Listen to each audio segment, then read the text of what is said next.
గల్లీలో కూర్చొని ఢిల్లీలో బిల్ ఎట్లా పాస్ అవుతుందని చెప్పి లొల్లి స్టార్ట్ చేసుకున్నాం. డీలిమిటేషన్ని పాస్ కానియమని. సార్ బిల్లు నెంబర్ వచ్చింది, బిల్లు నెంబర్ 108/2026. 2 గంటల క్రితం భారత ప్రభుత్వం పార్లమెంట్ సభ్యులందరికీ కూడా సర్క్యులేట్ చేసింది. నెక్స్ట్ టైం డీలిమిటేషన్ చేస్తామని రాష్ట్ర శాసనసభలకి పార్లమెంట్కి చేస్తామని చెప్పి చాలా స్పష్టంగా బిల్ నెంబర్ 108/2026ని భారత ప్రభుత్వం కొద్దిసేపటి క్రితమే సర్క్యులేట్ చేయడం జరిగింది.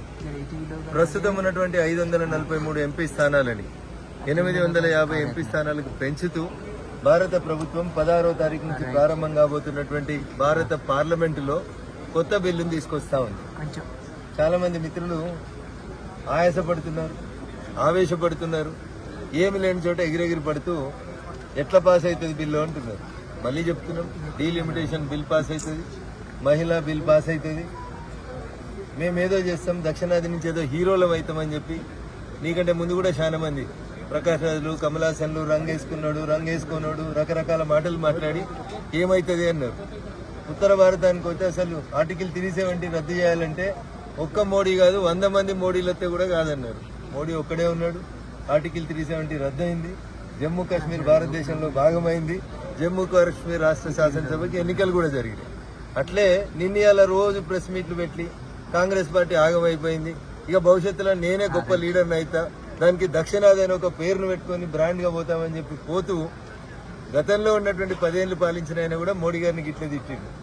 ఎగిరెగిరి పడికే ఎంగిలి ఇస్తారాక అన్నట్టు ఎంత చెప్పినా అర్థం కాలే. ఆ 10 ఏళ్ళు ఉన్న ఆయనకి ఎగిరిపడ్డాడు. ఇలా ఏడవై పడ్డాడో చూసినాం. ఈయన మొదటిసారి అధికారంలోకి వచ్చిండు. 1వ తారీఖు జీతాలు ఇవ్వమంటే జీతాలు ఇచ్చుడు శాతం అయితే లేదు, కానీ ఈయన కేరళకు ఫైనాన్స్ చేస్తాడంట, తమిళనాడుకి చేస్తాడంట, డీలిమిటేషన్ బిల్లును అడ్డుకుంటాడంట. అన్న బిల్లు పంపించినాం, బాగా చదువు, ఎట్లా అడ్డుకుంటావో తెలుసుకో, ఇవాళతో రేపతో ఢిల్లీకి రా, 19వ తారీఖు రోజు పాస్ అయిందనే వార్తకి అందరిని సపోర్ట్లు కొట్టుకొని మేము కూడా వచ్చి తెలంగాణలో స్వీట్లు పంచుతాం. కాబట్టి ఒక భారత ప్రభుత్వం అంబేద్కర్ గారి జయంతి సందర్భంగా ఒక బిల్లు తీసుకొని వచ్చింది. ఏమని, ప్రతి 20 సంవత్సరాలకు ఒకసారి ఈ దేశంలో పెరుగుతున్న జనాభాకు అనుగుణంగా డీలిమిటేషన్ కొనసాగించాలని బిఆర్ అంబేద్కర్ గారు చెప్పారు. మీ నాయకుడు రాహుల్ గాంధీ రోజు జేబులో రాజ్యాంగం పెట్టుకొని తిరుగుతాడు. ఎన్నడు చదివారో ఎన్నడు చదవలేదో నాకు తెలియదు. మరి అంబేద్కర్ గారు అయితే చెప్పారు ప్రతి 20 ఏళ్ళకు ఒకసారి డీలిమిటేషన్ చేయమన్నారు. కాంగ్రెస్ అధికారంలో ఉన్నప్పుడు కూడా 2009లో ఆంధ్రప్రదేశ్ తెలంగాణ ఉమ్మడిగా ఉన్నప్పుడు కూడా డీలిమిటేషన్ అయింది. ఇక మేము కానీయం బిల్లు దేనీయం అంటే ఆంధ్రోడు తెలంగాణ రానియం అన్నట్టు నది పంచాయతీ. ఎవడోదన్నా తెలంగాణ వచ్చింది, తెలంగాణ రాష్ట్రం అయింది, దానికి మీరు ముఖ్యమంత్రి అయ్యింది. అట్లే డీలిమిటేషన్ అవుతుంది. వీలైతే ఏమన్నా తప్పులు ఇబ్బందులు కనబడితే సూచనలు ఇవ్వండి. మీ ఎల్ఓపి గారిని పార్లమెంట్లో ఉండమనండి, మాట్లాడమనండి, ప్రతిపక్ష పాత్ర పోషించమనండి. మేము మిమ్మల్ని స్వాగతిస్తాం. కానీ ఇది జరగదు. మీరు అట్లా మాట్లాడితే బరాబర్ జరుగుతుందని చెప్పాల్సి వస్తుంది.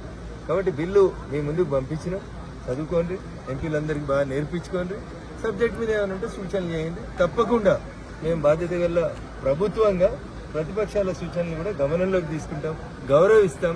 కానీ గుడ్డిగా వ్యతిరేకించి జమ్మూ కాశ్మీర్ ఆగమైనట్టు మీరు కూడా ఆగం కావద్దు. ఇంతకుముందు ప్రభుత్వం లెక్క మీరు కూడా నోరు జారొద్దని ఈ రాష్ట్ర ముఖ్యమంత్రి గౌరవనీయులు రేవంత్ రెడ్డి గారికి సందర్భంగా నేను విజ్ఞప్తి చేస్తున్నాను.